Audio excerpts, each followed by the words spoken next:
오늘 영상에서는 여러분들이 고정 1등급, 더 나아가서는 국어 100점까지 갈 수 있는 4가지 공부 방법에 대해서 소개를 해드리려고요. 저번 영상에서 제가 독해력을 올리는 14가지 습관 중 10개를 소개를 했는데요. 오늘 말씀드릴 4가지는 14습관 중 나머지 4개의 습관에 관한 것입니다. 제가 장담하는데 여러분들이 다른 영상이나 잡다한 공부법 볼 시간에 이 영상에서 제가 말씀드리는 것만 체화하려고 노력해도 비문학 지문과 관련된 고민들은 분명 사라지실 겁니다. 이거는 제가 더 이상 설득을 안 해도 9일만에 읽으신 분들의 성과로 어느 정도 증명이 됐다고 생각을 해요. 그러면 바로 첫 번째 습관을 말씀드릴게요. 메가스터디 손주현 회장님이 예전에 방송에 나와서 이런 말을 한 적이 있어요. 공부는 개념이 전부다. 그리고 그 개념은 용어 속에 전부 담겨있다. 예를 들어서 사회화의 의미는 말 그대로 사회화인 것이다. 우리말에는 대부분 한자어입니다.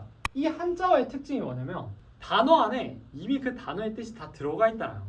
예를 들어서 모방론이라는 단어가 있다고 해볼게요. 모방론이라는 단어는 말 그대로 모방에 관한 이론이어서 모방론인 거예요. 표현론, 표현에 관한 이론이어서 표현론인 거죠. 근데 이 사실을 모르는 친구들은 그냥 모방론 하면서 머리에 때려 박으려고 애를 쓰고 있는 겁니다. 그래서 함축적 의미 잡는 법을 모르는 학생들은 정보량이 2배가 돼요. 왜냐면 모방론이라는 것은 뭐뭐뭐다라고 설명한 문장이 있어요. 그러면 함축적 의미를 아는 애들은 그러니까 모방론이구나 하고 넘어가 버리면 끝인데, 이걸 몰라. 그러면 이 문장을 전부 다 외우려고 덤벼들기 때문에 결국에 문제풀이 속도에서 엄청나게 차이가 날 수밖에 없어. 그리고 머릿속에 기억이 남는 정도도 다르고. 그러면 연습을 한번 해볼게요. 이 문장을 봤을 때 등급대가 낮은 학생들은 이 맥락주의 비평이라는 단어를 보고 이 뒤에 있는 부분들을 머릿속에 집어넣으려고 해요. 근데 백날 첫날 읽어봐도 잘 안 집어넣어져요. 왜냐면 이런 단어들 추상적이고 잘 머리에 안 들어와. 그래서 맥락주의 비평이 왜 이런 거에 관심을 갖는지 이해를 해버리면 끝인 거예요. 잘 봐요. 맥락주의래. 여기에서 주의라는 것은 정말 자주 나오는 단어인데 이 주의 앞에 뭐가 붙잖아요. 그러면 요거를 중요시하는 사상이라는 뜻이에요. 맥락주의는 그러면 맥락을 중요시하는 사상, 민주주의는 국민이 주인인 사상, 공산주의는 공동으로 생산하는 것을 지향하는 사상. 그래서 맥락주의 비평이라는 것은 맥락을 중요시하면서 비평하는 것이 되겠죠. 그러면 왜 맥락주의 비평이 이런 것들에 관심을 가질까? 예술 작품이 창작된 사회적, 역사적 배경은 다른 말로 뭐라고 할 수 있어요? 다른 말로 맥락이라고 할 수 있잖아. 배경이니까. 이러한 사회적, 역사적 배경 속에 얘가 만들어졌다. 그러면 얘는 맥락에 해당한다고 볼 수 있겠죠. 얘가 만들어진 맥락. 그러니까 맥락주의 비평은 당연히 예술작품이 창작된 사회적, 역사적 배경에 관심을 가질 수밖에 없는 거야. 말 그대로 맥락주의니까.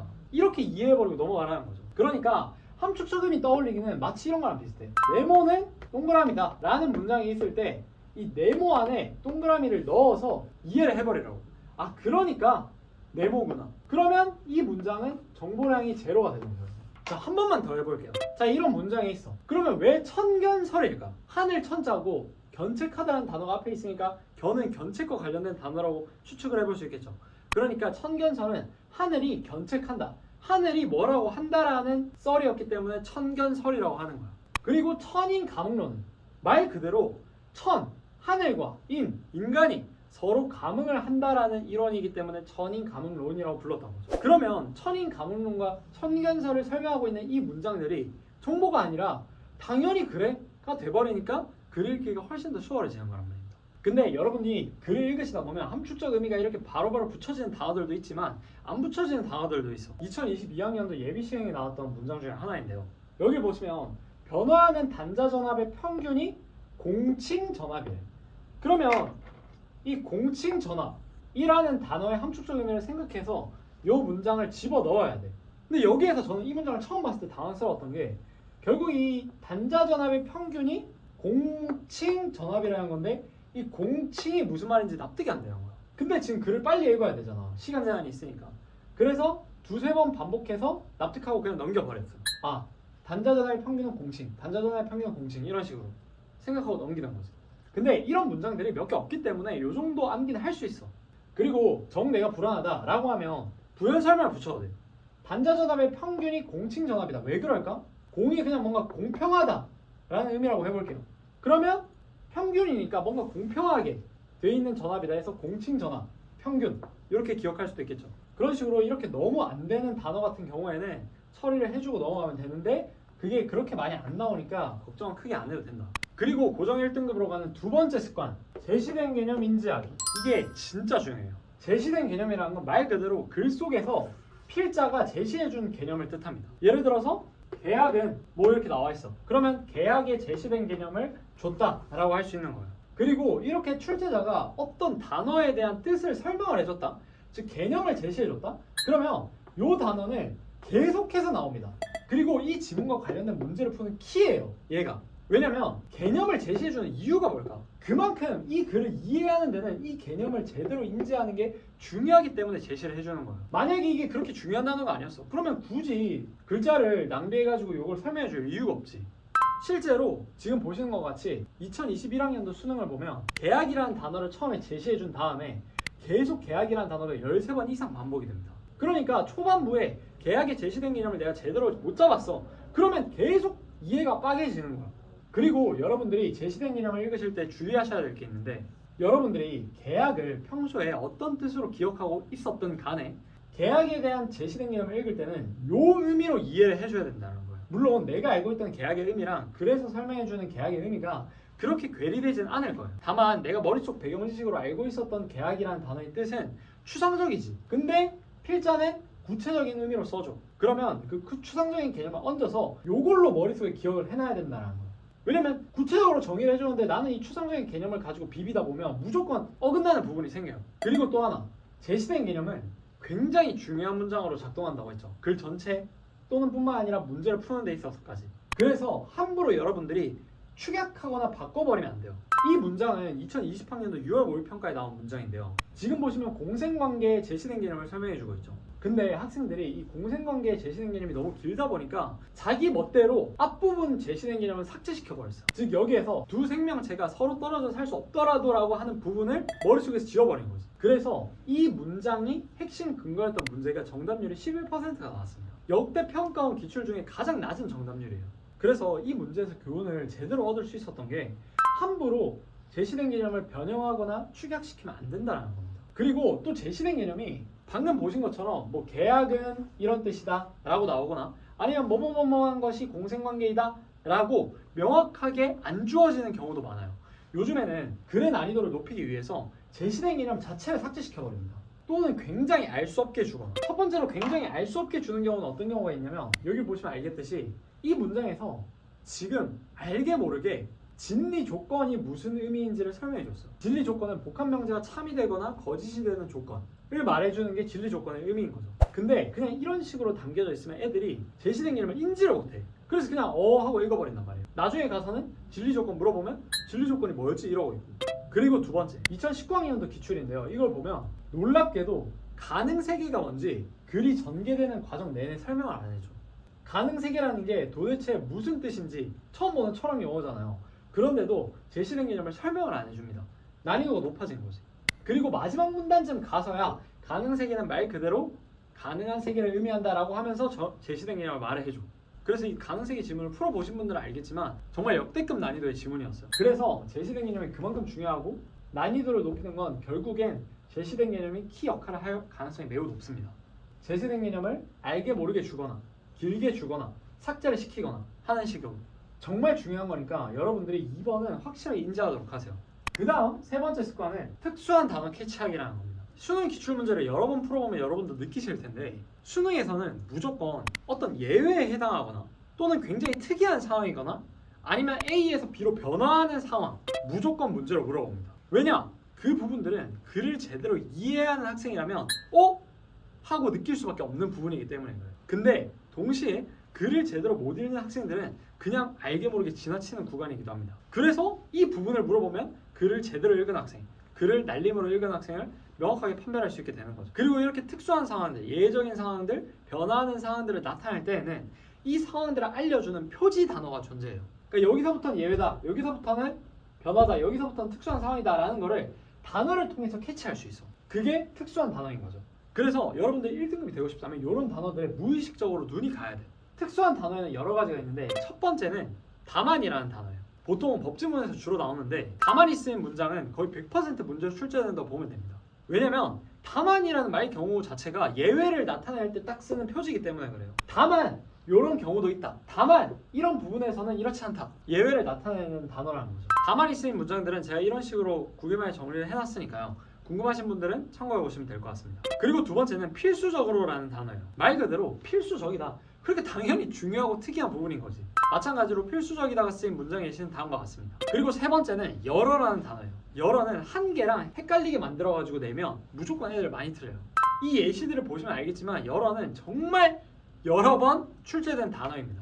반드시 알고 계셔야 돼요. 그리고 다음으로 네 번째는 모든이라는 단어인데요. 말 그대로 모든 것이 그렇다라는 거기 때문에 굉장히 특수한 상황에 해당됩니다. 모든이라는 건 정말 단 하나의 예외도 없는 아주 강력한 상황을 말하는 단어예요. 그러니까 당연히 눈길이 가야 될 수밖에 없는 거예요. 보시면 알겠지만 기출문제에도 모든 특수한 단어들 중에 가장 많이 나왔을 정도로 아주 중요한 단어입니다. 그리고 이 외에도 뭐 순차적으로, 획일적으로, 항상, 고유하다 이런 단어들이 있어요. 이런 단어들도 굉장히 특수한 상황을 나타내는 단어들이기 때문에 여러분들이 정리해서 외우셔야 됩니다. 9일 만에 들어가 있는 단어들 뿐만 아니라 여러분들이 글을 읽으면서 마주하는 특수한 단어들은 모두 다 발굴해서 노트에 정리를 해놓든 옆에다가 써놓든 해가지고 익숙해져 있어야 돼요. 그리고 바로 눈이 가야 됩니다. 그런 단어들에. 그리고 마지막으로 여러분들이 특수한 단어를 봤을 때 해야 되는 행동이 있는데요. 특수한 단어다 라고 캐치하는 건 누구나 할 수 있어. 중학생도 모든이라는 단어 이 지문을 찾아봐. 여기 있네요. 저기 있네요. 할 수 있단 말이에요. 중요한 건 이 특수한 단어가 쓰인 문장을 이해해야 하는 거예요. 그 문장이 특수하다라는 것을 납득하는 겁니다. 예를 들어서 이런 문장이 있다고 해볼게요. 자 봐요. 직렬 구조에서 시스템이 정상 가동하기 위해서는 모든 부품이 정상 가동해야 된다라는 문장이 있어. 그러면 특수한 단어 캐치하라는 거 배웠으니까 여기에 당연히 눈길이 가겠지. 근데 여기에서 멈추면 안 된다는 거예요. 직렬 구조라는 게 있는데 여기에서 어떠한 시스템이 정상적으로 가동하려면 이 직렬 구조에 있는 모든 부품들이 정상적으로 작동을 해야 된대. 이걸 납득하는 게 훨씬 더 중요해. 직렬 구조는 어떻게 돼 있어? 이게 직렬이잖아요. 그럼 직렬의 반대는 뭐야? 병렬이죠. 병렬. 얘가 병렬이고 얘가 직렬이다. 물론 문장에서 다 설명을 해주지만 지금 이거 이해시키기 위해서 잠깐 설명을 해주면 병렬은 얘가 삑살이 나도, 즉 모든 부품이 정상 작동하지 않아도 하나의 부품이 삑사리가 나도 여기로 전류가 흐르니까 정상 작동하지. 근데 직렬은 얘가 삑살이 나버리면 정상 작동하나? 못하죠. 그러니까 모든 부품이 정상 작동해야지만 직렬 구조에서 시스템이 정상 가동이 된다는 겁니다. 그러니까 단순히 모든이라는 단어를 보고 모든이네? 라고 하는 것보다 더 중요한 것은 얘가 왜 모든 부품이 정상 작동해야 되는지를 납득하는 게 훨씬 더 중요하다는 거예요. 자, 이제 마지막 습관입니다. 애매하면 멈추기라는 습관이에요. 사실 여러분들을 의문사하게 만드는 건 어려운 문장이 아니에요. 등급대가 올라가면 올라갈수록 어려운 문장 때문에 의문사하지 않습니다. 뭔가 이해될 듯 말 듯한 문장들이 결국에 발목을 잡아요. 특히나 1등급에 가까워진 학생일수록. 그래서 그렇게 이해될 듯 말 듯한 애매한 문장들을 감지해내는 능력이 굉장히 중요해집니다. 고정 1등급 또는 100점으로 가기 위해서. 그래서 애매한 문장들에서는 반드시 애매하다는 걸 인식하고 멈춰야 돼. 근데 독해력이 높은 학생일수록 내가 대부분의 문장들이 뚫리니까 이 문장도 그냥 뭐 이런 뜻이겠지 하고 그냥 넘어가 버리는 거야. 그러니까 내가 100% 이해를 못했는데도 넘어가. 그러면 문제에서 당연히 오류가 날 수밖에 없죠. 그래서 1등급들이 많이 하는 말 중에 아니 내가 지문을 읽을 때는 제대로 읽었다고 생각했는데 선택지가 하니까 틀렸다 라는 말을 많이 해요. 근데 결국에 그게 애매함을 느끼는 감이 날카롭지 않아서 그런 거야. 그래서 3, 4등급에서 2등급 거쳐서 1등급 온 학생들 여기에서 병목이 많이 생겨요. 여기에서 고정 1등급 또는 고정 100점으로 못 나가게 만드는 게 요 네 번째 습관을 익히지 못해서입니다. 근데 사실 이게 본능이에요. 내가 성적이 낮을 때는 겸손한 태도로 모든 문장에 의문을 품고 대화도 하고 막 그렇게 넘어갈 수 있어도 이 실력이 좀 오른 것 같다라는 생각이 들잖아요. 그러면 이해를 못하는 내 자신이 이해가 안 돼. 그래서 뭐 이런 뜻이겠지 하고 거만하게 넘겨버려. 저도 그랬었고. 그러니까 예를 들어서 우리가 누구랑 대화할 때 그 사람이 무슨 말을 해. 근데 내가 그 말을 막 정확하게 모르더라도 완전히 모르는 거면 뭐예요? 라고 물어보겠지만 그냥 뭐 흔히 들었는데 막 내가 정확하게 모르는 그런 단어들은 그냥 뭐 네네 이러면서 넘겨버리잖아. 근데 그게 선택지 가면 구체적으로 물어보고 있기 때문에 분명히 내 발목을 잡는다는 거죠. 그래서 일단은 이걸 해결하려면 여러분이 머릿속으로 겸손하게 모든 문장을 내가 100% 이해되지 않으면 멈춘다라는 생각을 가지고 있어야 돼. 저는 재수할 때 이 수식의 의미 요거를 그냥 대충 이해하고 넘기는 습관이 있었어. 뭐 이렇게 화학식이 있어. 그러면 이거를 제대로 이해하는 게 아니라 그냥 대충 뭐 이런가 보다. 경제지문도 마찬가지. 무슨 분수가 나와 있고 뭐 곱하고 뭐 금리 뭐 나오고 뭐 해가지고 값이 이렇게 막 도출되는 이런 식이 있어.